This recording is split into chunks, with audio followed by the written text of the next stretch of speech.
Councilmember Clark, Here. Councilmember Bartoni, Here. Councilmember Nyan,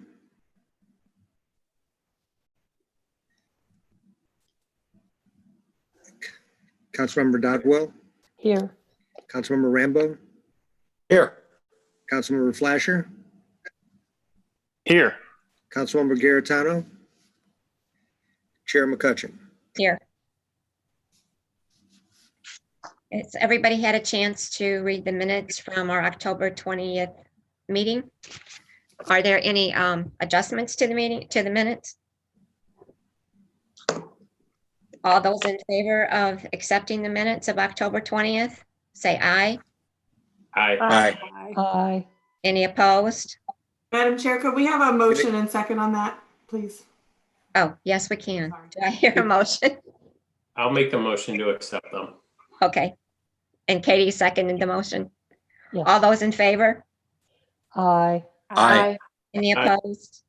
Any abstain? I'm going to abstain because I wasn't at that one. Sorry, minutes approved. Thank you. Do we have any public input?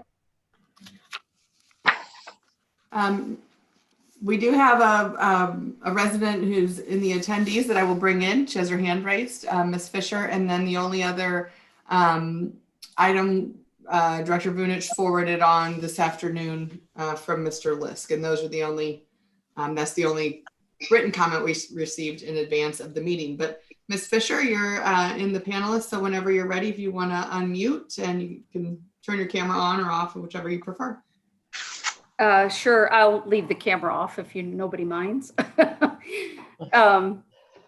So needless to say, we're disappointed. By the way, I'm Nancy Fisher. I live with my husband, Dan, at 2066 Wild Horse Creek Road. We're disappointed and completely opposed to the proposal to restore the allowable permitted uses at the Lisk Fish business that's up for discussion this evening. While recently the noise has been somewhat diminished, we have no reason to believe it's because the motors have been changed out as recommended by Dr. Thunder. Because there's been a noticeable decrease in water movement, we suspect the motors have either been turned down or even a few shut off. Whether that's due to the season, decreased business, or this impending meeting, of course, we don't have any way of knowing that. Our other reason for doubting that the motors have been replaced is because depending on where you are, the day, or which way the wind is blowing, the squealing absolutely continues. Our three questions tonight, and at least two of these I've asked before, so forgive me, but if this current reduction in noise is temporary, as we believe it is, what happens when the motors are once again turned up or on and the noise returns as loud and nonstop as has been for the past 8 years? If in fact the city is ever told at some point that the motors really have been replaced, will Dr. Thunder be re-engaged to come out and confirm that that in fact has taken place and not just that Mr. Lisk is saying it has happened? And lastly, and this is one of those, what if, and nobody can predict the future, but if the motors someday are actually replaced, which there'd be dancing in the streets in our neighborhood, believe me, and one or more of them fails, what assurance do we have at that point that they won't be replaced with one of the old motors or a different model that again makes more noise, some other kind of noise, etc.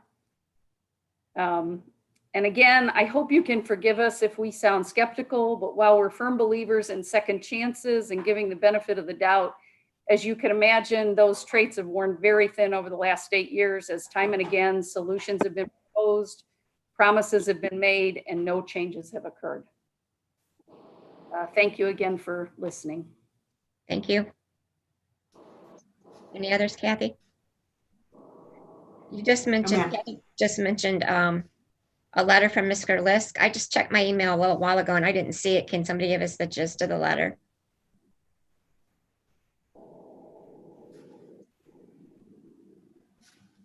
Madam Chair, Mr. Lisk provided a lengthy email in response to a couple of the items that are set for discussion tonight. In particular, he was concerned about establishing a base level for nighttime ambient noise level and believes that the proposed standard as presented in the department's report is unattainable and that it will place hundreds, if not more, properties in non-compliance. Thank you. Katie?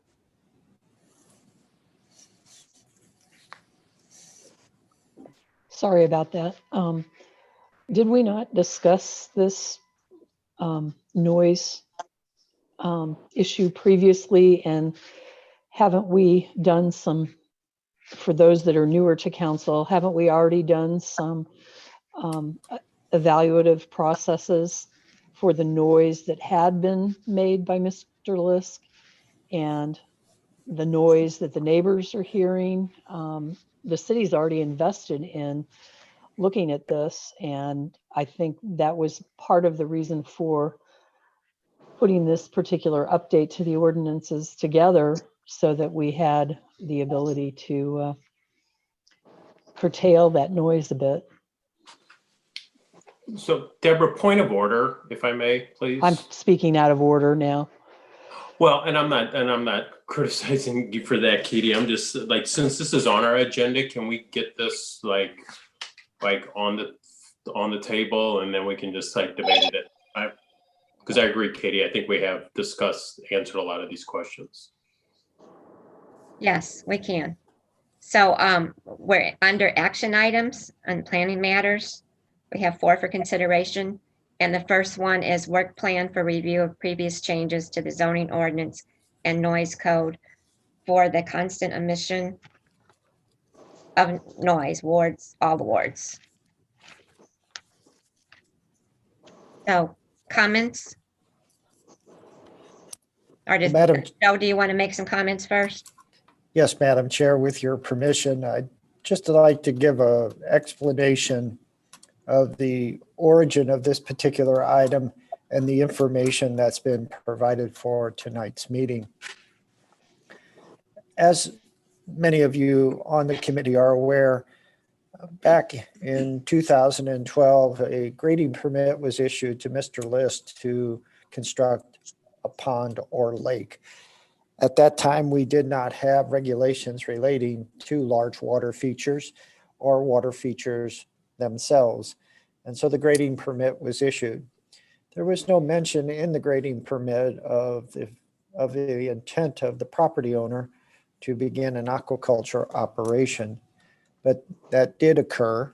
And shortly thereafter, the Department of Planning started to receive complaints about the noise associated with the aerators. Given the density of the fish in the pens, the water cannot oxygenate enough to basically allow the fish to survive. So aeration is required. The Department of Planning, with the authorization of City Council, did 2 independent noise studies at the location. Those were done by McClure Engineering, a local company here in the St. Louis region. And in both instances, it was discovered that although the decibel level at the property line was greater than what I would consider the ambient before, it was not in excess of the allowable decibel levels or levels, both for daytime and nighttime, under the noise code. But there is that discrete tone which raised concerns because it is very distinguishable when you're at the property or on adjoining properties such as Mr. and Mrs. Fisher's. And so a process was begun to try to find a solution. And over the course of many years, a number of city council members and city team members have been out there, have discussed options. There's been meetings, there's been, I guess, what I would describe discussions, at times loud discussions. But at the end of the day, the facility has never been cited because there's never been a violation to the noise code itself. Recently, though, we employed a different consultant, Dr. Tom Thunder, and Dr. Thunder did a thorough investigation and issued a report on the matter back in March of this year, 2020. And that report identified that even with the discrete tone and the penalty of 5 decibels, that with the current change out of some of the aerators, the facility was still in compliance. And so from that perspective, that is the explanation why we are here today still. Now fast forwarding, over the course of the summer, the Planning and Parks Committee met on 2 occasions to discuss potential changes to the noise code. There were a total of 6 items identified, and those are the first part of the information provided in the memorandum. The committee identified that we should define a general nighttime ambient background level of noise. They also talked of restoring the permitted uses in the non-urban resident district where an existing aquaculture operation exists. It also talked about potentially modifying this ambient level that's associated with aquaculture to also include other activities. Additionally, they talked about creating regulations or appropriate standards for road noise in association with nearby residential areas. The consensus was to retain the 7 a.m. to 7 p.m. daytime hours, and then the 7 p.m. to 7 a.m. nighttime hours. And then finally, to look at potential regulations for those less duration, but still loud noises that can be created in a community like Wildwood. And some of those are offensive and obviously impactful to public health. Those were the 6 items we concluded with. And tonight, the department is ready to propose potential changes to 3 of the 6. The remaining 3 need further research, and that's why they are still shown as for future consideration and action. I would note that I have reached out to Dr. Thunder, and I'm hoping that he can provide some assistance on a couple of those issues that are still outstanding for consideration. Tonight, the department truly doesn't expect the committee to take a formal action on these 3 items unless it chooses. It is presenting them more for conversation, discussion, input, and then revision. And the 3 items that are being proposed tonight relate to the general nighttime ambient background level of noise for all rural areas of Wildwood. The department, referencing Dr. Thunder's report, is recommending a 39 decibel level. That is an ANSI standard, which is the American National Standards Institute. I referenced that in that same report from Dr. Thunder. He notes that the state of Illinois uses a 45 decibel level. The United States Environmental Protection Agency uses a 45 decibel level. And he clearly states that a 50 decibel level, such as the city of Wildwood has now, is not appropriate. Next, the department again does advocate for the restoration of the permitted uses to the non-urban district property where the current aquaculture operation is functioning. The department has stated this on multiple occasions. It believes the addition of a dwelling on this property or even an accessory structure in conjunction with the primary use, agricultural, would vastly improve the conditions on the site. I just believe that having someone live there would allow them to experience the same issues that the neighbors have identified, and certainly would probably prompt greater reaction or action toward them. Also, it would certainly clean up the property where now we have primarily and only outdoor storage of all the equipment necessary to operate the aquaculture operation. And then finally, the department is recommending that we retain the current hours, 7 a.m. to 7 p.m. for daytime and 7 p.m. to 7 a.m. for nighttime. Of these, I certainly would note that the most controversial for a greater number of people than just those in the immediate vicinity of the aquaculture operation is the establishment of a general nighttime ambient background level of noise.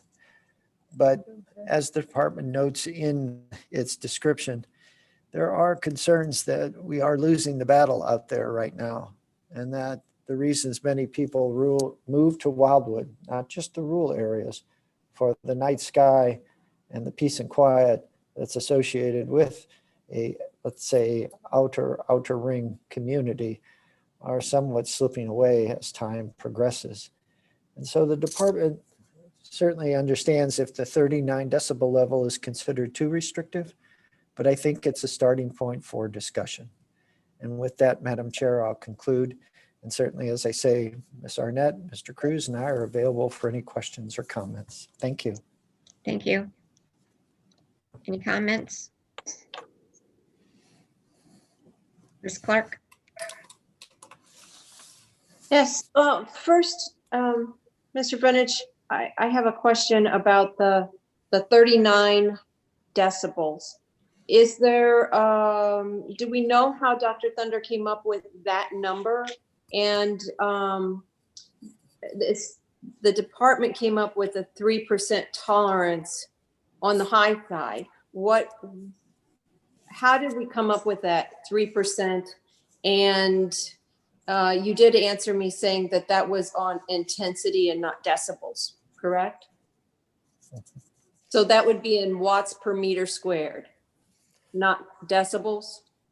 It's intended to be decibels, so I must have responded to your question incorrectly. So what I was hoping to say is that the 39 decibel level would be the base, but in certain instances, depending on proximity to, let's say, Route 100, Spirit of St. Louis Airport, there'd be a 3% allowance for additional decibel or additional decibels.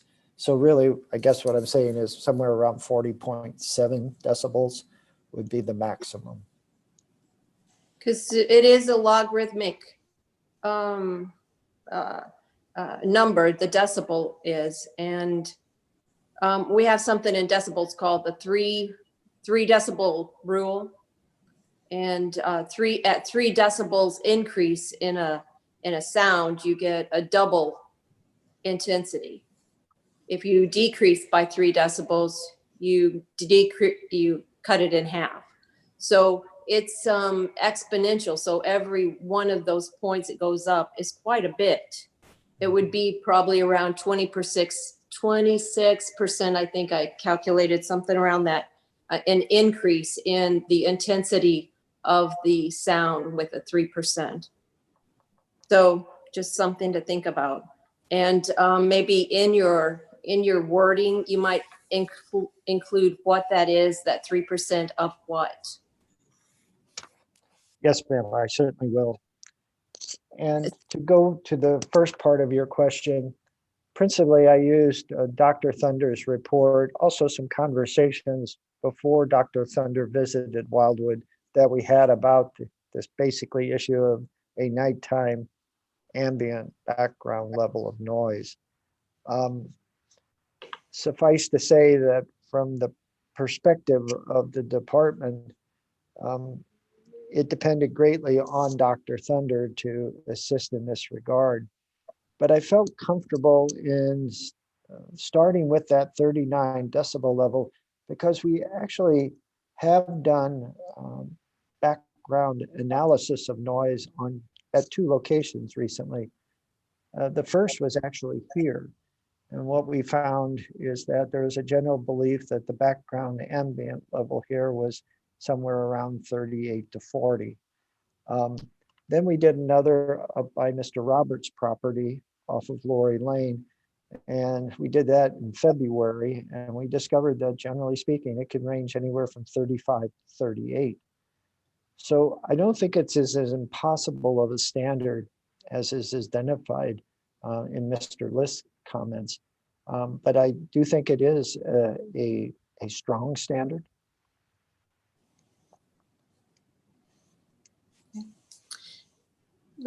Just a follow-up.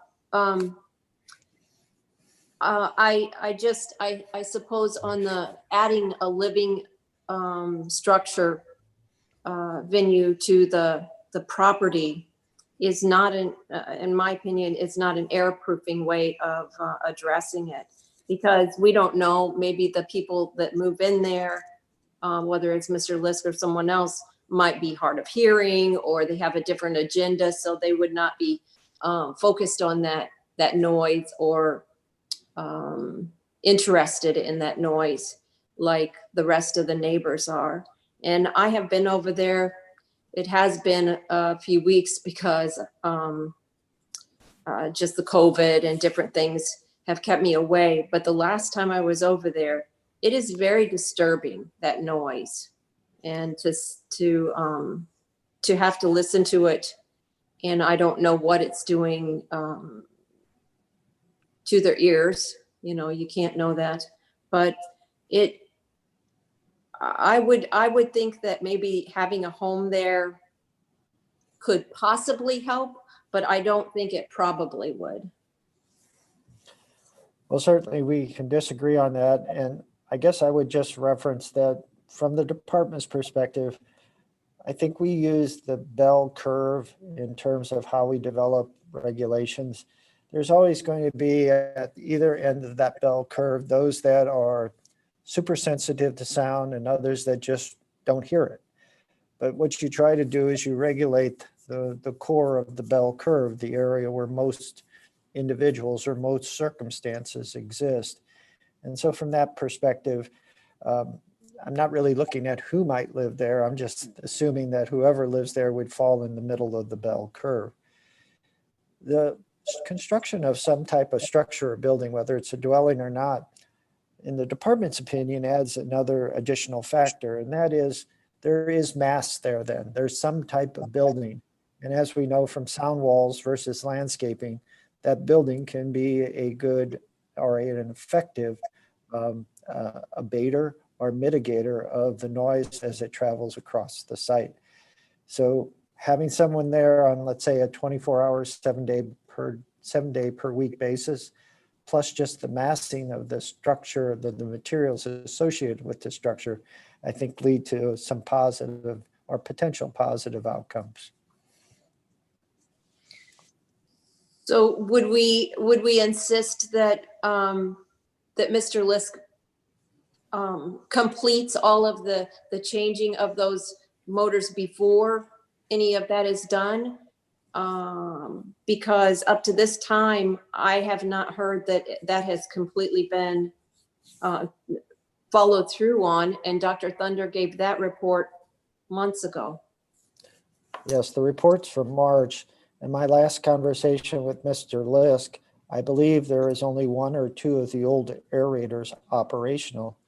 And Mr. Lisk was hoping to convert those before the weather got too cold and it would make it more difficult to make the conversion of the aeration units themselves. So I believe that it's imminent that it will happen based upon my conversation with him. But again, I can't guarantee that to the committee members. Any other comments? Mr. Bartoni? Thank you. Joe, do we know of any other municipalities or cities or whatever that have like passed or put in place this 39 decibel standard? I do not. Again, when I looked at other resources to make a determination, I was unable to find anything with a standard that low. For the most part, again, I depended on Dr. Thunder, and I can certainly, if he is willing to consult on this matter again, ask him if he knows of any in Illinois where he is headquartered. And certainly we can do further research, and that probably is a very good suggestion, Mr. Bartoni. We'll see what others are doing.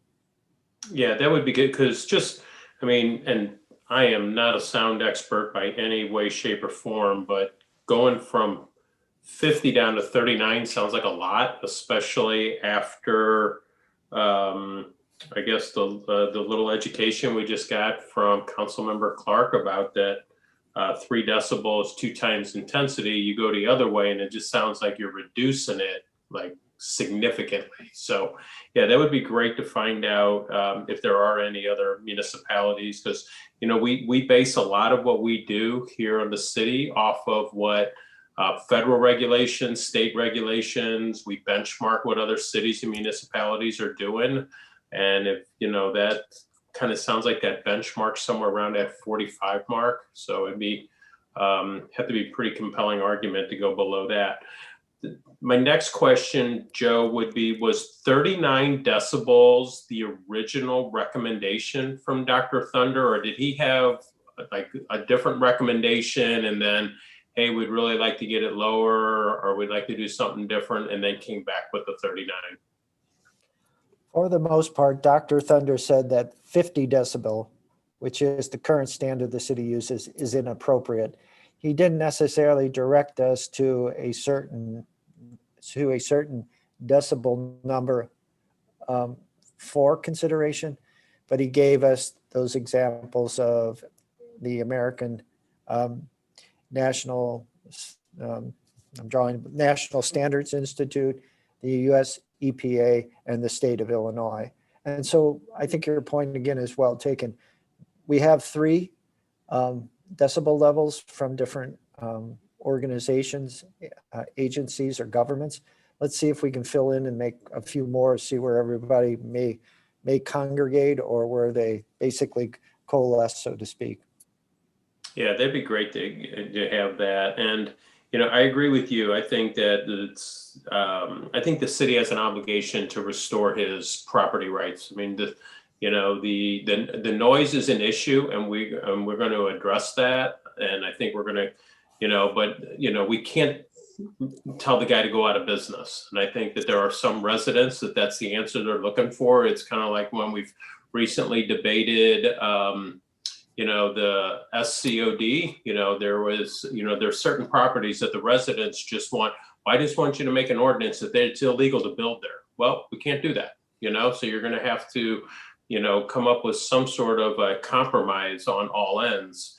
And, we can't, force a man out of business just because other residents are upset about it, and it's a shame. And I don't want to sound cold hearted, but I mean, we just can't do that. And I think that restoring his property rights I see the benefit that you see on that, Joe. I think that that's an obligation that we have to move forward with. So that being said, with these 3 things, Joe, you're not looking for any action today then? You're just like, hey, this is where we're at this point. I'm just giving you an update. And actually, my rationale for not seeking a motion tonight is the fact that you just received it yesterday. And that's a fault of mine. We just ran out of time at the end of last week and wanted to get it to you so we could start the conversation. I think I'd be much more prepared to ask for a motion in December. Okay, and yeah, I wouldn't beat myself up too bad about that. We've had a lot of other stuff on your plate and everybody's plate, and not everything's important, but certain things sometimes do take a priority. So yeah, if we could get some of the answers and by December, and maybe we will be ready to move forward. Thank you. Katie, did you have a question? I just would appreciate it if we could move forward with this in December and get this going so that we can set some guidelines on this particular type of entity. And I think Councilmember Bartoni said it very well. We have to balance both sides of the situation. And if we can have an ordinance that we can require Mr. Lisk and other individuals who are doing aquaculture to follow, then I think that heads us in the correct direction. So I'm all for getting this before City Council for at least first reading before the end of the year, if possible. I'd love to start 2021 with this ordinance in place. Mr. Rambo? Yeah, just I am about as much an acoustic engineer as Councilmember Bartoni is, but I do have a friend that is an actual acoustic engineer, and I just wanted to point out to everybody that sound is weird, and measured the measured intensity is dramatically different from the perceived intensity, and the increase is not linear. In other words, if it sounds twice as loud, it could only be a couple of decibels louder. But I do know what's stuck in my mind is that a 10 decibel increase is 10 times the actual sound. So we're talking about we're trying to chip away 39 dB versus 50 or whatever. That's a whole lot of difference between the two figures. And so I'm kind of inclined to support the 39 dB figure, because 50 can be, as Dr. Thunder said, it's clearly inadequate. And I think if 39 is in the right, is getting into the right ballpark. I sort of trust the department's work on this so far. So I'll look forward. I'll do my homework and I'll be ready to vote on December. But I think 39 sounded right to me. But again, sound is weird. Any other comments? Madam Chair, just one very quickly. And I say this often, that we inherited in 1995 a great number of our ordinances from St. Louis County. And the noise code is one of those inherited ordinances. So think about St. Louis County and just the difference that much of St. Louis County is from Wildwood. And so from my perspective, when I look at a 55 decibel level for daytime hours and a 50 decibel level for nighttime hours, that's because that's a diverse county. It has everything and anything as part of it, from landfills and rendering plants to homes on 3-acre lots besides Wildwood. And so when they do a standard, I think they have to look at it very differently than Wildwood. And in the case of Wildwood, where it is what I would consider the bastion, one of the last bastions of large lot, low density, single family dwellings in the borderline of the the border of the Ozark Plateau, I think our standard should maybe be a little, let's say, stricter than most. I don't want it to be unreasonable, and that's why we'll do the research that's been mentioned by several of the committee members. But just remember, St. Louis County, when they set a standard, they've got to do it for a very, very different palette than we do. Thank you. Mr. Vunich, I have a couple questions. So the noise code, is it going to be for the entire city or just more for the rural areas? In terms of the ambient, the nighttime ambient, the department was thinking first and foremost about the non-urban zoned areas, which for all intents and purposes is about 60% of the landmass of Wildwood. I actually think, though, when we get into the others about the short duration noises and roadway noise, we'll address many of the other problem areas within the city. And I'm trying to remember what my other question was.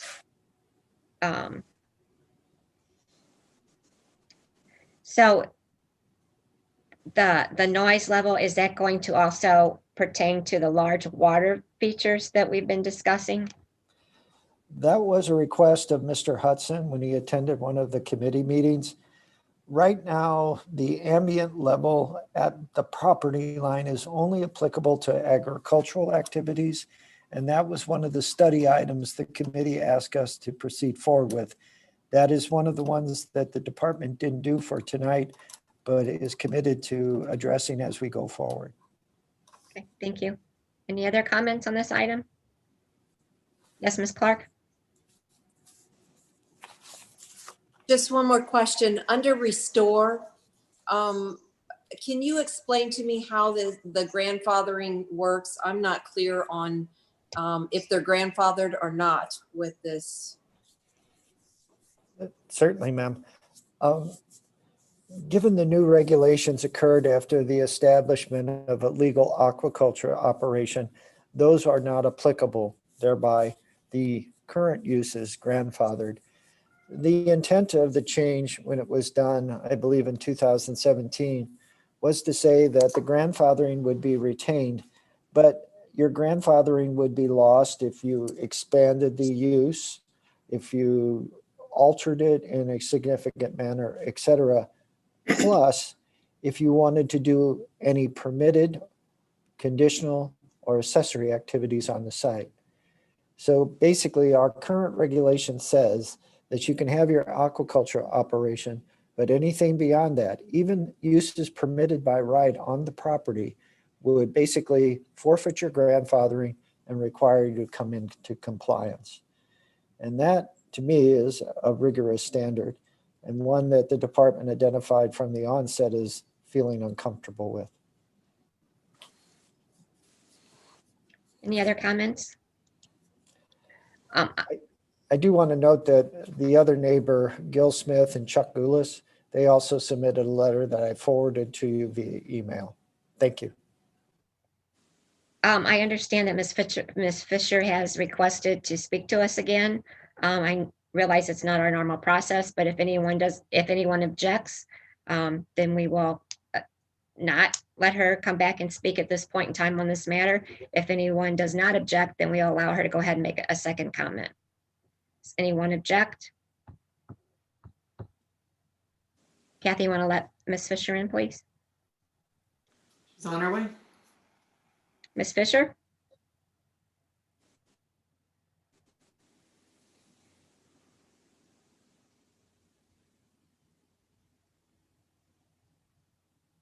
Ms. Fisher? Sorry, I was muted. I apologize. That's okay. Been Go on ahead. So many Zoom calls in the last month. I can't even tell you. I should know how to work this by now. I just want to really make clear something Mr. Bartoni mentioned. I think you can look at the history in the past 8 years, and I cannot speak for the other neighbors, although I know their feeling as well. But we have never, ever once, even knowing that Mr. List probably should have never been allowed to start the operation when he did. We have never stated that we wish that he would go out of business or we wanted to put him out of business. We absolutely just want the noise to stop. We don't care what he does on his property if it's legal and it doesn't disturb us. And that's why we were so excited to have Dr. Thunder come and give what appears to be a solution. And what also makes it more surprising that Mr. Lisk would balk at what the nighttime sound level would be, because if he installs those motors that take away the squealing, I have every belief that he'd be under that level. So again, we have never indicated that we wanted him to be put out of business. We just want our health and sanity and enjoyment of our property restored. And I appreciate you letting me jump back in, and that's it for me for tonight. Thank you. Okay, thank you. Anything else, Mr. Vunich, on this item? Just as always, thanks for your input. It is always beneficial, and I do appreciate the thoughts that you put into it. And we'll do our homework and be ready in December. Thank you. Thank you. Our next update is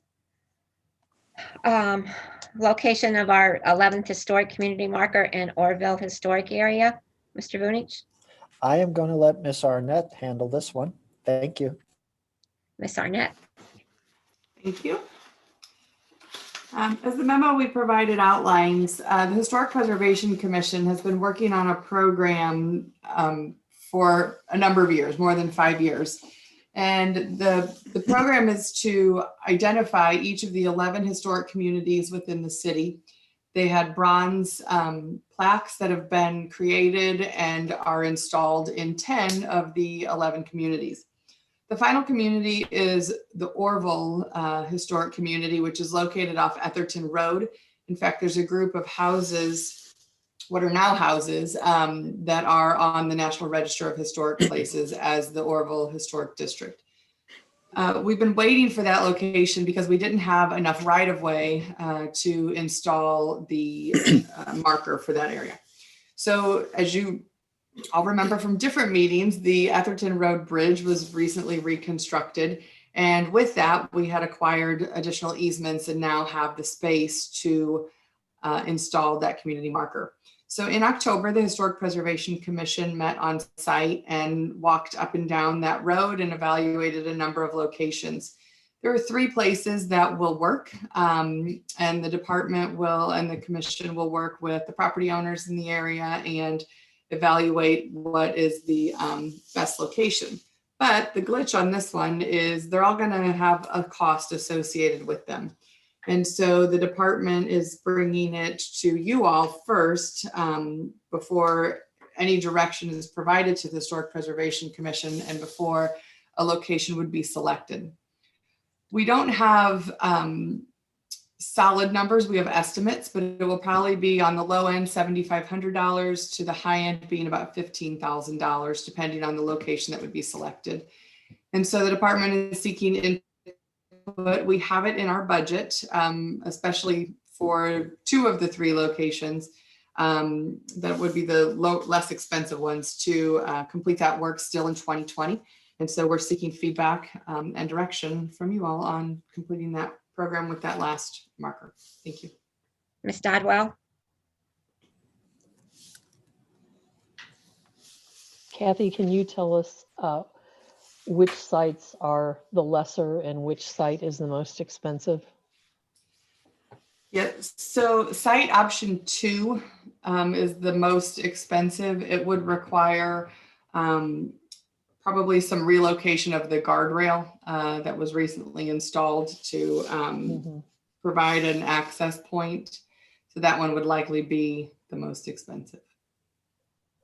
And are there any impediments at site 1 or 3 as far as visual? There's no visual impediment from where on any of the locations where they would be placed. The concerns come in, site option 1 is located near a private driveway.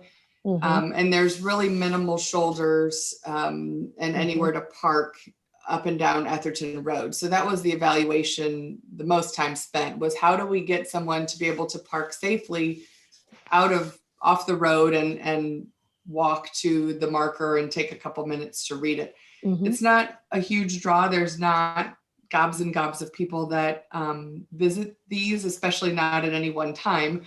But we don't want to impede the property owner whose driveway is there. We wouldn't want somebody to park and block their driveway. So then that kind of negates option 1. Well, I think there's actually, we can probably, and that's where the cost would come into play. It's flat enough there and we could probably install a small pull-off on Etherton Road that still would be within the right of way. But there is an underlying concern in either location. There's a private drive, but site option 3, the home is vacant, the property is vacant.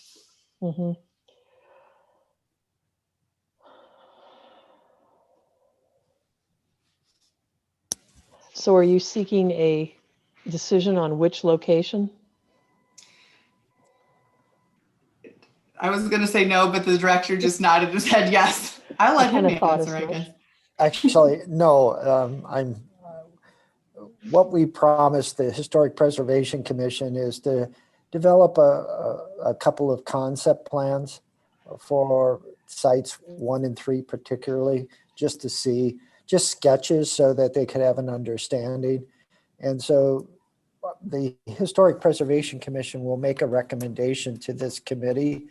Tonight, more so than anything, we just wanted to advise you of the cost and that the cost can be covered under the current 2020 capital improvements program. And if you had a concern about spending any of the funds from that program, we wanted to know now and then advise the Historic Preservation Commission at its meeting in December. This may end up being a 2021 project. I will just make a recommendation or a motion or whatever it needs to be that we have you present options 1 and 3 to Historic Preservation, and we just leave option 2 out since we're in a somewhat tight budget year this year.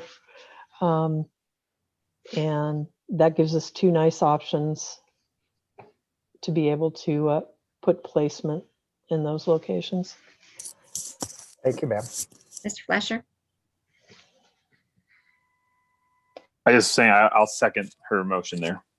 So we have a motion and a second. Any other comments? Mr. Bartoni? Joe, I know you'll probably already do this, but I would just remind the HPC that, yeah, revenue is down and we're not looking for the most expensive option if they're wanting this really bad. We start pretty much every meeting now saying that, we're in a bit of a squeeze at the moment due to COVID-19. And that's why we ended up with 3 options. And at the end of the day, our chair of the Historic Preservation Commission, Paul Wojciechowski, he was very acute to that and mentioned that several times to the other members. We just got to make this simple. Any other comments? All those in favor of the motion? Aye. Aye. Any opposed? Any abstain? Motion passes. Thank you. And our next item of business is an update on the rural internet access responses to the request for proposals, all wards. Mr. Vunich? Thank you again, Madam Chair. Madam Chair and members of the committee, this particular item has been under discussion by the Rural Internet Access Committee and our consultant CTC, Technology and Energy. There's a lot of it that is what I could consider negotiations relative to a contract or agreement. So tonight, I just really wanted to kind of catch you up on where we are and what lies ahead for us as a collective group trying to solve a tough internet issue. As you know, back in January of 2020, the city issued a request for proposals. That request for proposals was sent to over 100 companies that provide internet service. Some of them were very small and could be described as startups. Others were as big as any company in America, such as AT&T. Out of that process, we received what the consultant described as 5 legitimate proposals. One of those was immediately eliminated because it failed to meet some of the criteria of the proposal itself, which left us 4. And since that time, those 4 companies have been under scrutiny by the Rural Internet Access Committee and the consultant. Ultimately, that number dropped to 3.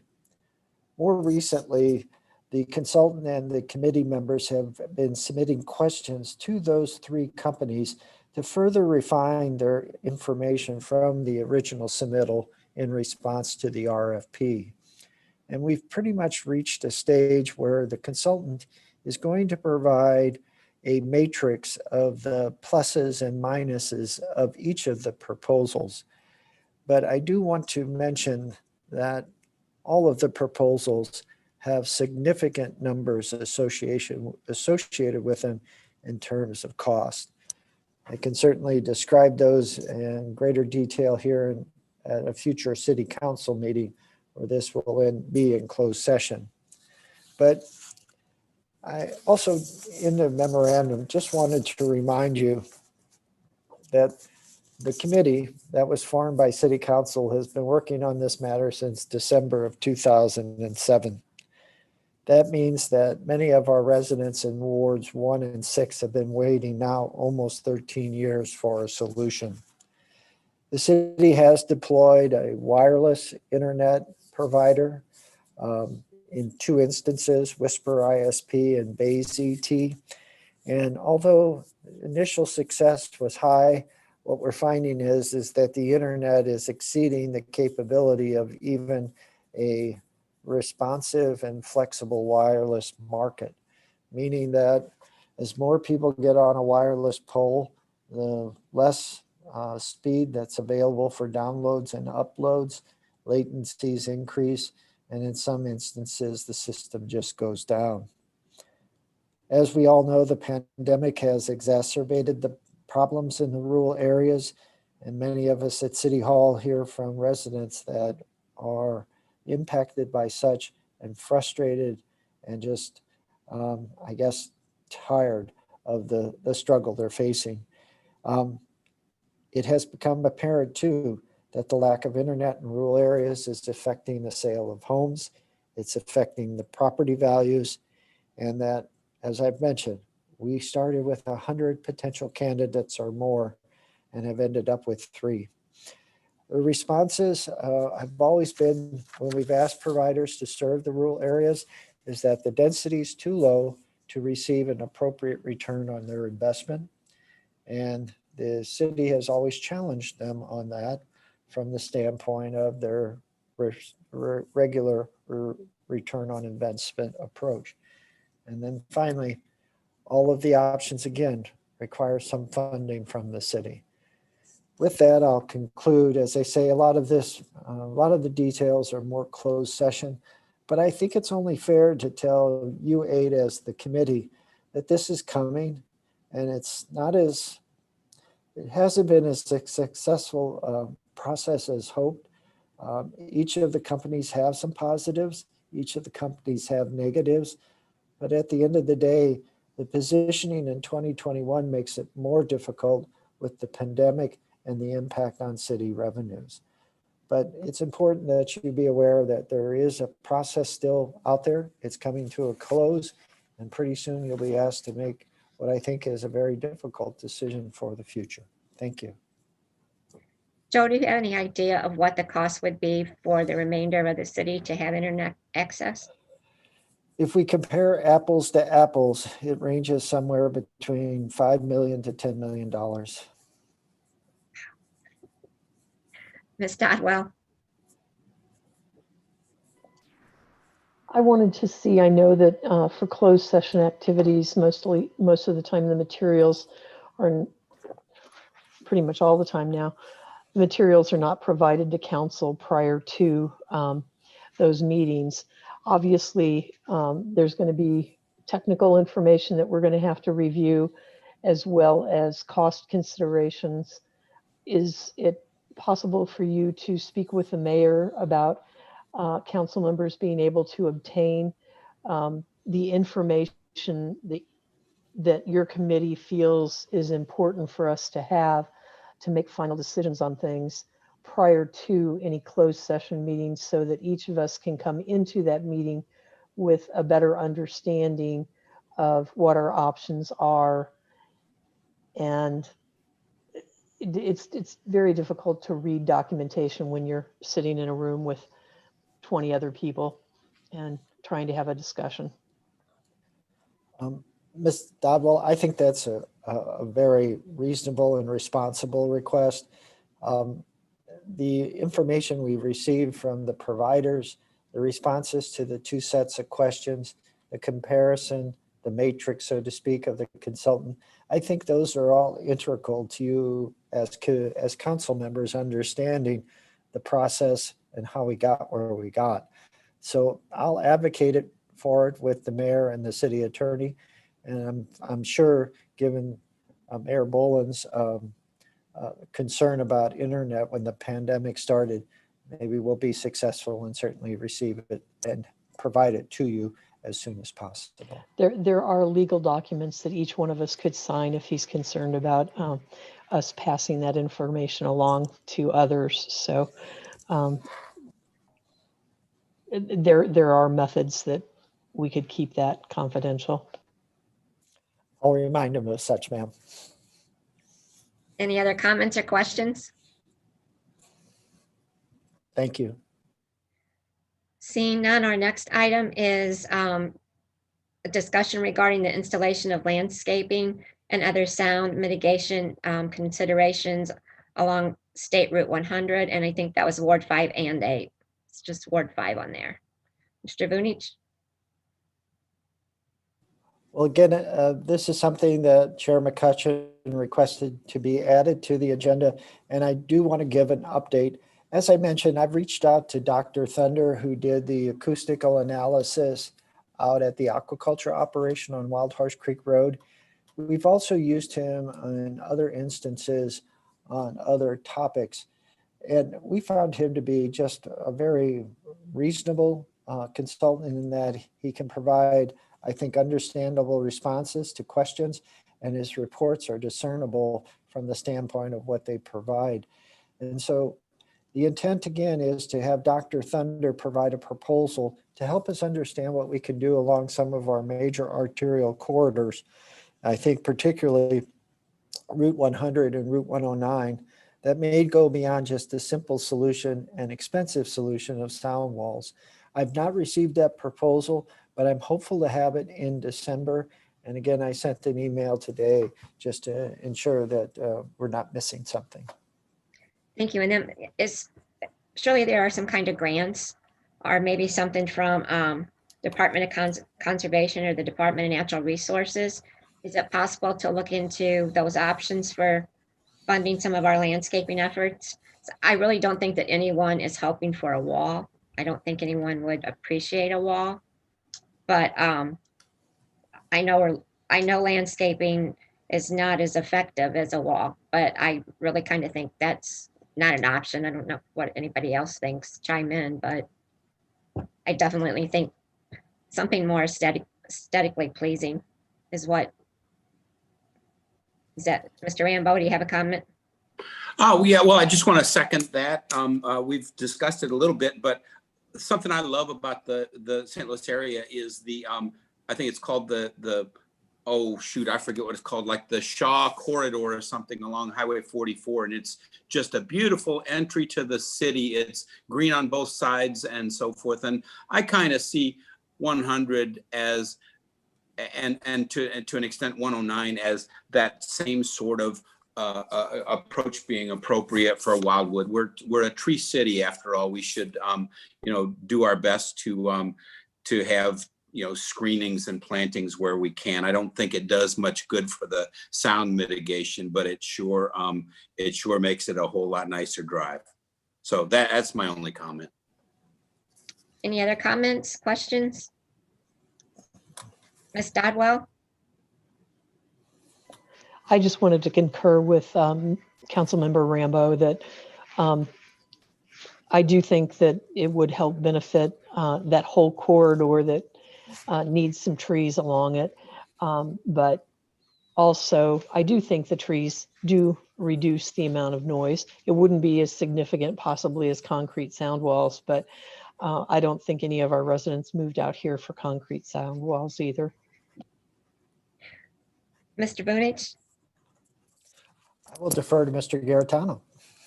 Mr. Garantano, I did not see your hand up. I'm sorry. I had a few hands up. All right.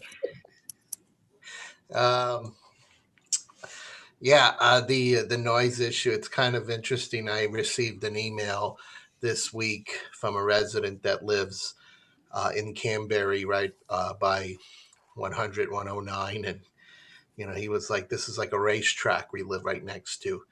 And I hear it too. It's surprisingly, you'd think I wouldn't hear it from where I live. And, I'm a little further set back from 100. But, you hear those loud, either, people revving up their motors, the engines as they're going down 100. Certainly it was quite a difference when the pandemic hit back in March. There was such a silence in the air that, there was hardly anyone out there. So, I got that email this week from this resident, not the first time I've heard about it, but would love that, see if we can find something. I know we're asking potentially for something that if we really wanted to do a solution for this, walls would be costly and maybe unsightly. And I don't know if that's something that we want to really go down that path. But like Ms. McCutcheon said, if there's other options, I don't know what landscaping could do. We've heard that landscaping really doesn't fix the problem, but I'll leave that to the experts. But I do want to reiterate, if we can, continue to see what we could do. And maybe it's not just putting up trees or looking at walls. Maybe if we reduce the speed limit on 100, I think right now it's 55 from basically Ellisville, where Home Depot is, all the way west, it's 55. And, I've thought about this a lot because we also hear that safety on 100 is a big issue. And some people have suggested, well, what about if the speed limit was reduced from, say, like Pond Road heading east? That might basically kill two birds with one stone. Maybe the slower speed might help reduce the volume. I don't know. I'm not an expert. I'll leave the experts to tell us if that helps. And would also maybe help improve safety along 100. So just a thought to put out there. And what Councilmember Rambo said, about the corridor there, it is definitely the entrance to the front door of our town center area in Ward 8. And, what else? We did talk about in Admin and Public Works last year, for the benefit of the new council members, Mr. Brown was putting together a proposal for the vehicle traffic heading eastbound on 100 near the ramp leading up to 109. Some kind of signage, that would have looked nice, that would have said something like Wildwood or Welcome to Wildwood or something like that. We obviously didn't go anywhere, and it's not in the budget. So that's hopefully something that will help to beautify that area as well. That's my 2 cents. Thank you, Mr. Garantano. I have a quick comment. So in accordance with what Mr. Garantano just said, the speed was reduced on 109, right, very close to Lafayette High School. The residents that are right off that area, I think it's Kingstown Estates and then Hickory Manor Estates, those residents are still complaining about the noise. Not saying always reducing the speed is a good safety measure, but I'm not sure that that's really going to help us much as far as the noise factor. And then when the representative from MoDOT was here, I think his second option was the berms and the plantings. Since we're certainly not going to choose to do walls, I think he said the second option that was the best was the berms and the plantings. And I agree too. I think it would be very aesthetically pleasing if we have the entranceways to the city tree lined. I saw you shaking your head, Joe. Well, Madam Chair, that's what I'm hoping Dr. Thunder and his other team members can do. Maybe there's a type of pavement surface that when resurfacing occurs, there's a low noise pavement surface. Or maybe it doesn't have to be a tall wall, maybe a knee wall because of the elevation differences between roadway and home. Mm-hmm. Or if there are certain types of landscaping that does a better job at sound mitigation than others. And so I'm just hoping he may give us a list of things to consider when we either approve a new development or we look at addressing a problem area through taxpayers' funds. And so, like I say, I'm confident that we'll have some options for you to consider, and hopefully we'll find a solution or combination of them that creates a solution or solutions. Thank you. So what are the likely possibilities of coming up with some funding from Department of Conservation or DNR? Or? I'm going to turn our grant expert, Mr. Cruz, loose on that and let him see what he can find out with MDNR and MDC and Forest Relief and some of the other, let's say, not-for-profits or other organizations that do offer plantings at reduced cost or free. Thank you very much. Any other comments, Ms. Clark? I think Mr. Bartani was before me. Oh, I'm sorry, Mr. Barton. She can go. I can wait. That's fine. Oh, I just had one extra things to add to your list of possibilities. In the automotive business, we say if there's a lot of road noise in your car, the way we fix it is give the person a better radio. But it does kind of make sense in some ways. And what I know that we don't have money for it now, but maybe in the future, something like a fountain or a waterway down through there somewhere on the berm to have a noise that you hear over the top of the road noise, like a fountain, instead of only road noise. Just a thought. Mr. Bartoni? Joe, I'm going to test your memory here a little bit and kind of going back to what Deborah said, that when the guy from MoDOT was here, he said, a sound wall's the best option, but it might not be the ideal option. And he talked about landscaping being the second best, and maybe Dr. Thunder can come up with the best type of planning. But do you remember how deep the guy from MoDOT said that you need like trees or bushes or whatever, it wasn't like you plant a tree and it knocks out the sound. I was thinking, he said you got to go like pretty deep, if I remember right. I don't remember the number though. I don't remember the number, but I remember him saying it was multiple tiers of plantings. So I was thinking it was in the tens, if not 100 feet or more. So you need a wide corridor from the edge of shoulder to the private property line, which we don't have in most instances. But like I say, there's got to be an approach that works. It's just finding the right one that we can afford. Yeah, and hopefully we get something that makes it look pretty and reduces some sound. Any other comments? And Councilman Clark have something? Excuse me. Mr. Garantano? Oh, I thought Councilmember Clark had something following up. Oh, not, okay. But I guess I would echo what Councilmember Clark said. Yeah, we might have to look and see what other options there are. Although when we think of options as far as like water type of features, they could be very costly.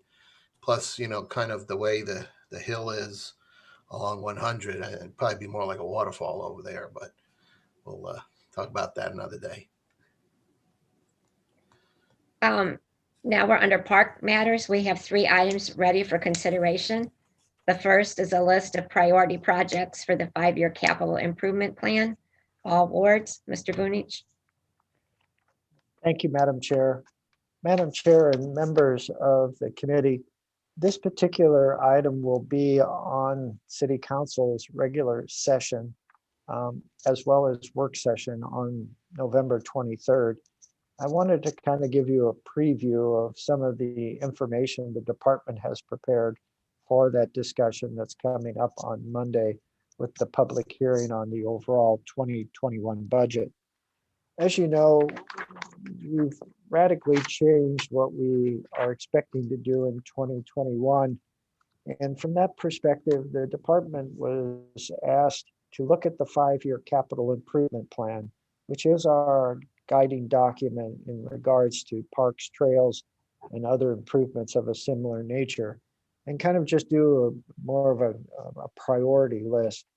And so tonight, the department is presenting what it believes is the priority list based upon our 5-year plan, as well as comments that we've heard over the course of what I would consider the last, let's say, year since the pandemic started, and we begin looking at reductions in our operating revenue as well as our capital improvement.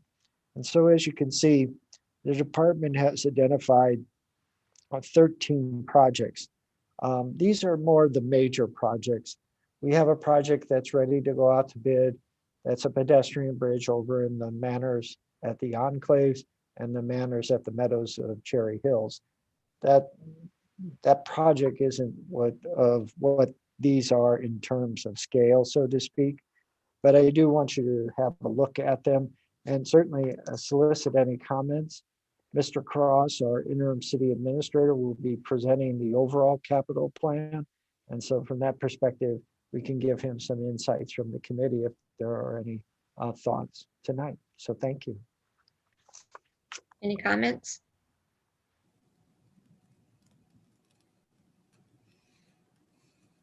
Ms. Todwell?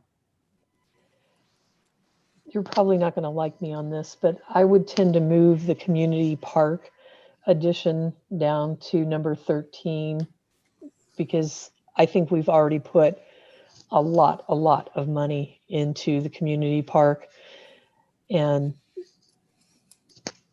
I think we need to wait a couple of more years before we add anything else in. That's a significant number. Just my Thank you, ma'am. perspective. No, that's exactly what the department would like to hear from each of the members. If there's something that looks out of whack or something that you think we need to address, that's exactly what I think Mr. Cross and I would love to provide to the entire city council Monday night. Mr. Also- Karen- Oh, sorry, go ahead, Katie. Sorry, one more thing. I was looking at the list there. Sorry, guys. I would take any additional property acquisitions out too.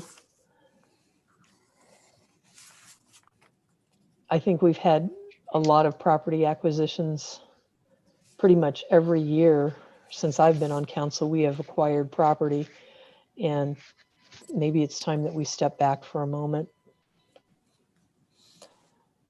Noted, and I have a strike through line through number 11. Mr. Garantano? Yeah, I was thinking the same thing as Councilmember Dodwell said, that we have put a lot of attention onto the community park. The only thing that really catches my eye is we hear so much about having a type of hardcourt areas, pickleball courts, that I just wonder how maybe if there's a way we can still try to work on getting those, because I think our city just needs those types of facilities for those types of recreational activities. We don't have kind of that that I can think of off the top of my head. We have great playgrounds, but we need to cater to maybe kind of that teenager type of age group where or adults for that matter, especially even seniors. I know we hear that tremendously, the pickleball courts. So I wonder if it maybe not the whole thing, but is there a way to still try to get some of that, in the near future? Because, that I think is what's missing from our kind of recreational picture. We have so much else, and, some basketball, hard courts, things like that would really complete it for me. Mr. Bartoni? Thank you. And not that I got a question for Joe, and not that I disagree with what Katie said earlier, but Joe, the $100,000 for property acquisition, is there something that's earmarked for, or is that more just a placeholder? Because seems like throughout the years, we all of a sudden have this opportunity to purchase a piece of property the city would want, and we just want to make sure there's some money there for that. It's a placeholder, sir, just as you described. Thank you. Mr. Rambo? Well, I think nobody liked Alaska when we bought it, and now we're kind of happy to have it. And so I think when the opportunities come up, we need to be ready to act on some of those acquisitions. I don't want to spend any more money than we have to.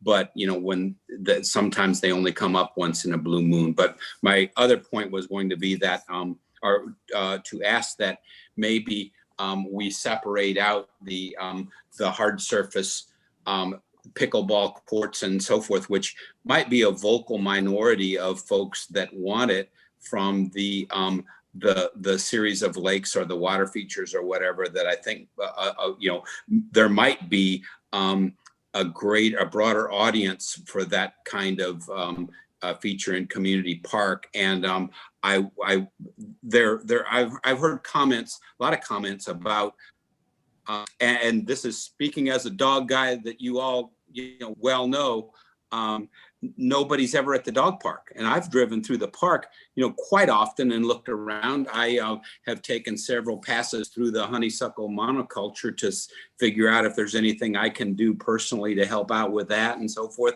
There's never anybody there. And it's makes me very sad, because it's a great facility, but I would hate to have the same thing occur.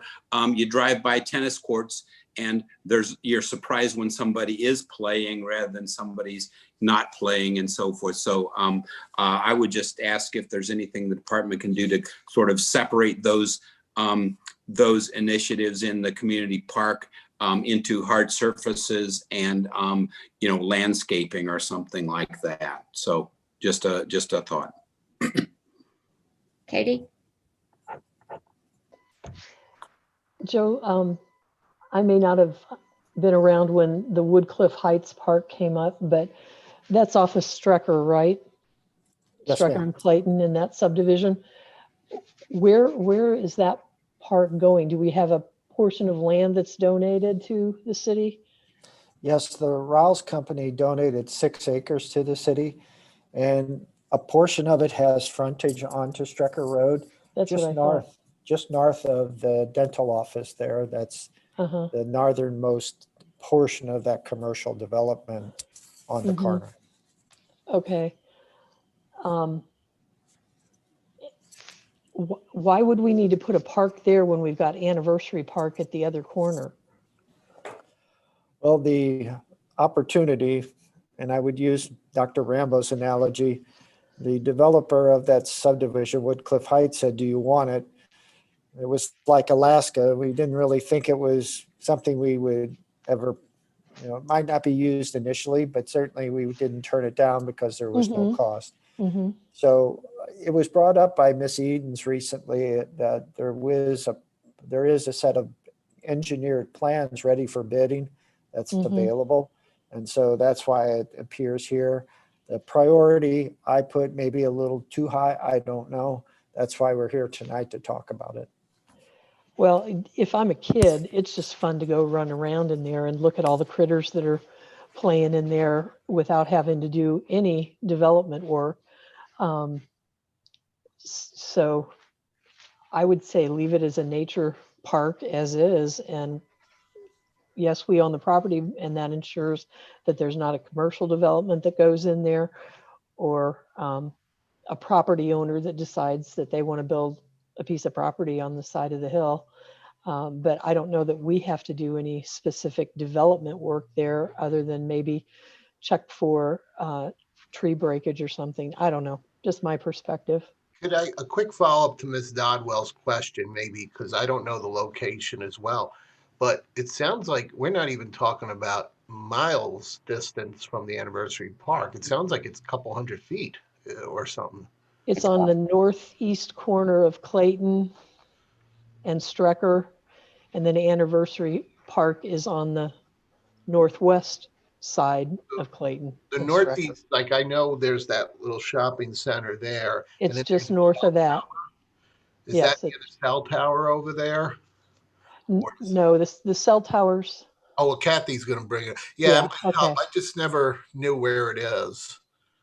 Oh, I see there. Yeah. Oh, it Mhm. is like you could throw a rock over to Anniversary Park. There's Anniversary Park right there. Mm. Yeah. Yeah, many years ago, I think we talked about maybe just putting some benches, maybe some kind of water or Yeah, swim maybe. facility at the most in there, and Mhm. just keep it more natural. That's what we talked about many years ago. So Well, too, I don't know that we even know what the residents over there would feel about something like that, behind those homes. But anyway, yeah, thank you. I didn't need to hijack. No, that's okay. I just like to see the fact that the trees are being preserved in that particular area as part of what Wildwood is, which is a tree city. And there's oaks, there's hickories, there's young versions of both of those trees in there. So it could be a sustained forest for 100 years or more. Rob? Yeah, I don't know any big thing about the site, which won't stop me from having an opinion. I wonder if there's a way, Joe, I don't know what this costs on a per acre basis, but I wonder if we could, to Councilmember Dodwell's point, go in and clean up the understory, the honeysuckle and the bad stuff, and make it a natural area that's actually natural, that has critters and birds and stuff for kids to see, because you don't see much in a honeysuckle monoculture. And I think we should do more of that generally on our city properties.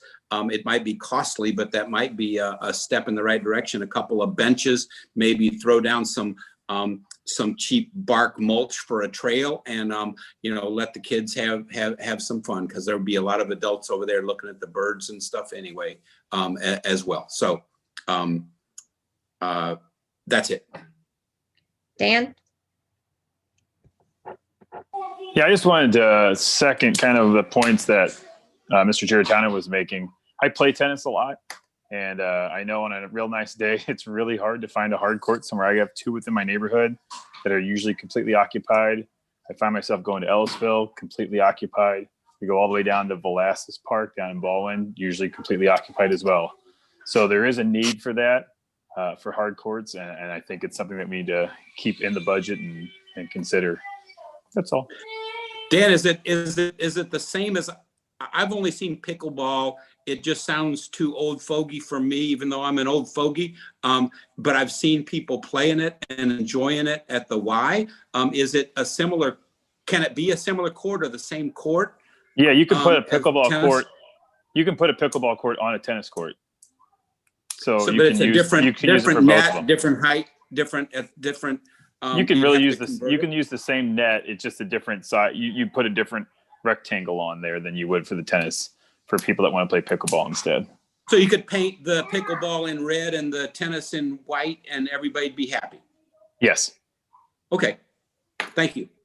Other comments or suggestions? I'll just follow.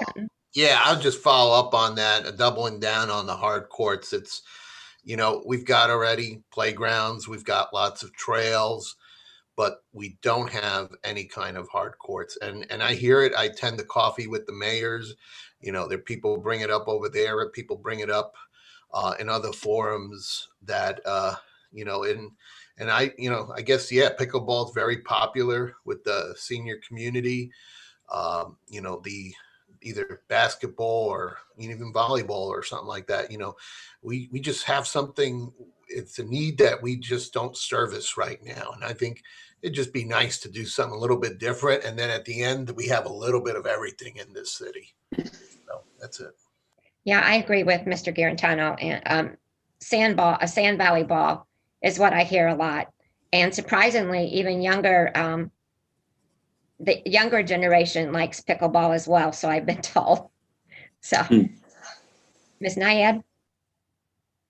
I just had a comment along those lines. There is no, even indoor tennis club in Wildwood. Obviously, we're not going there, but the outdoor courts would be great. In our climate, you can play, 8 months of the year, whatever. I feel like we could roll that into spinning off something with the town center or the businesses in the town center. Maybe we could start some leagues out there, or, tennis pros could come and give lessons for kids, or I don't know, tennis camps or whatever. And then maybe get people after an adult pickleball league or whatever, have some specials up at the town center. Do you come after there and have a meal? Or I know other communities do that. And I just feel like it is a community feeling, and maybe we could parlay it into helping some of the businesses as well. Yeah, go ahead. Ms. Clark? Yeah, I agree with all of those things that's been said about having something. And for me, I mean, I don't care if it's pickleball court or tennis court or whatever it is. We need to fill this gap of our teenagers and young adults, give them something to do, as well as the little children on the playgrounds, and then the adults have things. You can go out and walk and through the parks, and but I don't see a whole lot for the teenagers in that age group. My son would go out with the basketball court with his friends all year long, in the winter, in the summer, anytime. And I think we need that, because we're going to become an old city of all of us as we get older. And well, as you guys get as old as me. And so we need to bring in and get the young people enjoying living in Wildwood, and be our next generation of coming up and being city council members, and just to grow our city and not leave it after we're gone. And one little final comment, because I know Councilmember Remy's watching right now. And I know he's itching for basketball courts, given his height. He wants to commandeer some type of sport. And I'm sure he probably would volunteer his services and coach kids in basketball. He's watching us now. So I have a couple of comments. One, I noticed the Bellevue Farms was on there for $250,000, I think. I was a little bit surprised to see that because I know the residents around there want to keep that as a nature area.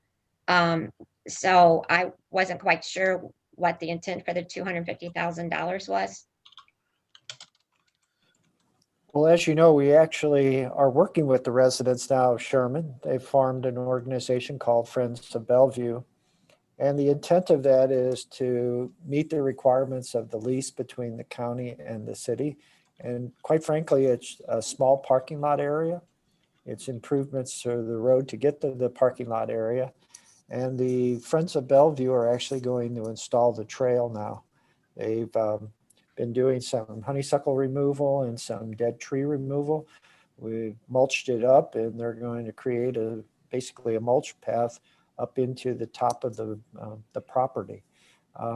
So that was part of it. It's primarily to meet the lease requirements with St. Louis County, but it's also to assist the Friends of Bellevue. What is the lease requirement again? That the city have the park open for public use. Basically, it was this year, I believe, but that there be a small parking lot, some type of trail, and then some benches and picnic tables, that kind of thing. So if they're currently constructing the trail, is that something, some of those things, is it something that we can put off or no because of the St. Louis County requirement? Well, we're going to have to negotiate with St. Louis County in 2021 on the lease, just in terms of the time frame. And we can certainly look at changing what the requirements are. What I will tell you is that the Friends of Bellevue received a $25,000 grant from the Missouri Department of Conservation for honeysuckle eradication and other invasives. So they've been primarily working on that. They've been stockpiling the material for the future trail.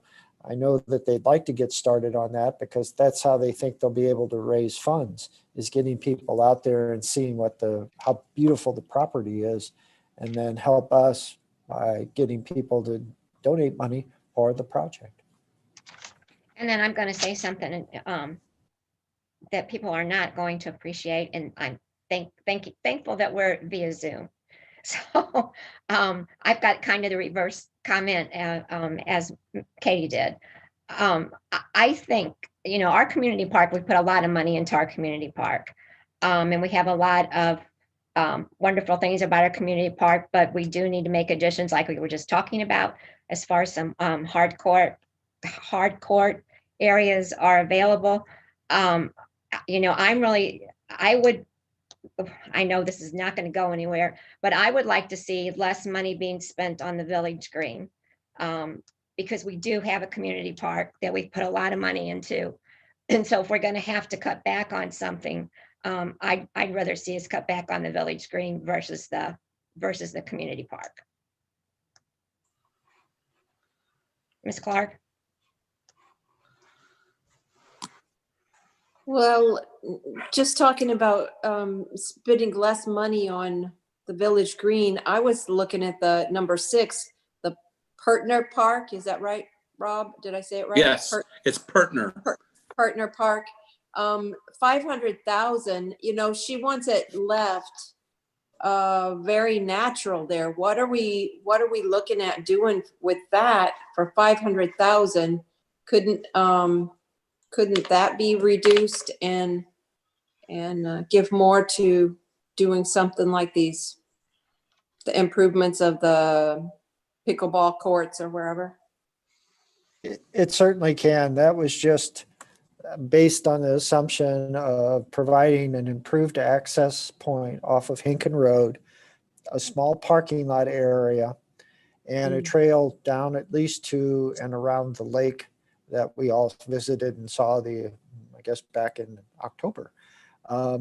Also, I think there's going to be some need to address the security of the dwelling And then I also put some money in just for improvements to some of the other structures, just so that they can't be accessed until we figure out what we want to do with them.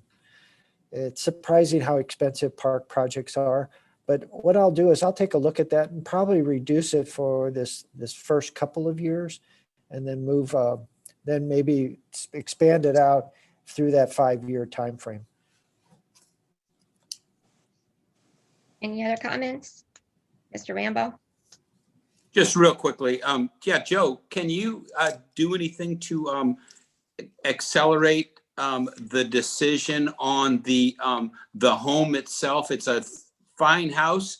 I know we're not landlords, but we could make some money on the rental, or have somebody, use it as a perk, or I don't know, if we have to keep it, we may as well use it. And there's no sense in maintaining it if it's not doing us any good. And so, maybe in these times, it's a good way to look at, a couple of grand a month in revenue. Is that an infeasible request, or can you move forward with that?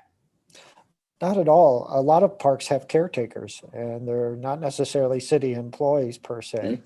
And so, kind of give you an update on the park. The agreement has been with the attorney for the trust for better part of a month now. The mayor signed off on it, so it's really kind of in their hands. And I think from the perspective of Mr. Cruz, Miss Arnett, and I, we're going to kind of hit you all early in January, February with some ideas about that park, because if we don't do anything, that house is just going to continue to deteriorate if it's vacant. And it's a nice house, nice setting. Mr. Garantano? Yeah, following up on that, Councilmember Rambo brought up a good point that, with that house, I have not seen it, so I can't say for sure if these uses are possible, but it is probably a location where it could be rented out for meetings, or maybe if there's meeting space, or if there's somebody wants to have, kind of a gathering or something like that. You can rent sometimes a room, like you can go to the library and rent a room. They don't charge you much at the library, but if that's a consideration, maybe those are the types of uses that we can with our property. For a while at City Hall, we had a tough time having available meeting space. And we were meeting upstairs by Joe's office in the open area over there. We had to look at potentially even using the room over at the Anthology Senior Place right over there. There's a community room. We had considered potentially that we would have to rent space from the hotel when we needed to rent a room for meetings. So, having that, and we've even used Old Pond School for, we had admin public works there a couple of times because we just didn't have any space elsewhere. So, if that gives us extra space and we're going to be maintaining it, we want to make sure it's not sitting empty and it's being used in a good way. The only other thing I'll comment on is what Ms. McCutcheon said about the Village Green. And of course, I will come to its defense. It is in Ward 8, and it's a good deal. I mean, 800,000 is still better than the Ward 5 Pocket Park. I think that's over that amount. No, it's definitely not over that amount. Oh, okay. Well, it was budgeted originally, right? Originally, it was a higher amount. But anyway, we'll see where the design brings us. There's right now a input session for the Village Green going on, where people are providing their opinions on some of the concepts based out of the first round of input. And that's something we've always talked about, that it's not only just a park or space, but it's kind of integrated in with what's going to be around it and the community around there. So, obviously, we got to see where that goes, but I do want to make sure it still stays up there. I didn't want to knock it off altogether because it was Ward 8. I just wanted to. I know. Well, the other thing too is we have a dependency too on that village green to get to the point, because we have been fortunate that for the last several years with Celebrate Wildwood, we've been able to use the field next to the movie theater. But that's not going to be the case probably for the next Celebrate Wildwood. And we've talked about the Village Green area being that space, because otherwise we have to just do it in the street, which, wouldn't be ideal. So another reason why we want to do it, unless Ward 5 wants to host Celebrate Wildwood. Well, Ward 5 representative has always suggested that we use a community park because it is a community event. And that's what our park was originally planned for. And there was at one point plans to do like an amphitheater in the park. I don't know if that's still in the plan in community park. I don't know if that's still. No, that's potentially in the Village Green. There's been talk of a kind of permanent concert space, so we don't have to spend money every time renting a stage and everything. It's already there. So that's one. Make sure you take the survey. I already have taken the survey. Thank you. All right, good. Thank you. Miss Dodwell? No? Any other comments? Well, No? thank you very much. And I'll make some alterations based upon your suggestions, and Mr. Cross will probably be presenting some of them Monday night for your consideration. Thank you. Kathy, you want to give us a quick update on the virtual events? Tomorrow night we're having bingo again. So if anyone is interested, you can register, and then the Zoom link is sent out. The bingo and trivia continues to be popular. We're doing them approximately once a month. This month we've had a mix of virtual, and we ended some in-person with Yoga in the Park closing out at the beginning of October, and then we had the plein air event at the end of September. But the plein air event, we just recently awarded the prizes to the winners, and all of the artwork is on display in the atrium at City Hall. So if you have the time to pop in, and it's all for sale as well. So you can pick up some great artwork of Community Park. We did the biggest thing, well, the Storybook Walk has been very successful. That's on the 1 mile loop trail that just opened in Community Park.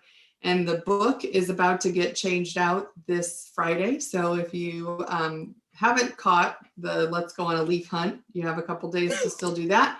And then after Friday, you can check out the new book as well.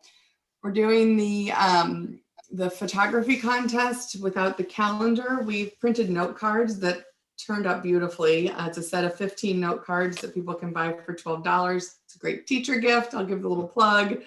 Although teachers, I think in COVID probably deserve $1,000 gifts, not $12 note card sets, but that's just my opinion. But they turned out great. And we're coming up with additional uses for the photos that were submitted and the winners that you'll see throughout 2021. And then the last item is we're having a food drive that will last through the end of November. And my competitive drive is going to spend a little time explaining to you that we're in 5th place, and it's killing me. There's 18 communities that are going head to head.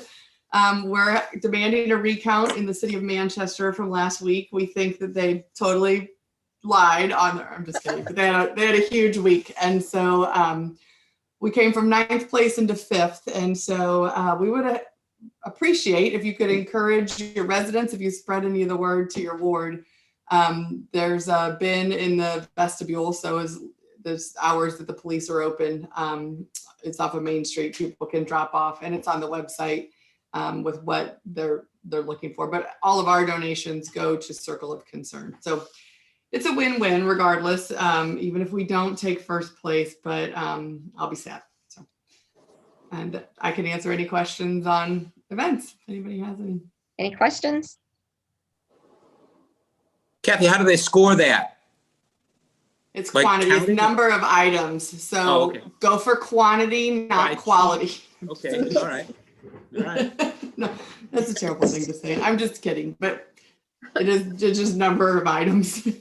I would encourage you not to bring expired food or things that, Oh, come Yeah, on. no botulism. I'm Yeah. not promoting that. But yes, but we love participation. So. And then our last item on, our next to last item on the agenda is the update report on facility reservations and event registrations. So we've all been able to read that. So then we'll move into executive session. Madam Chair, we'll need a motion and a second and a roll call vote to move into closed session.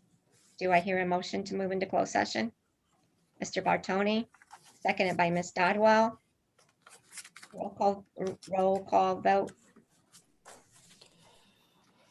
Councilmember Clark,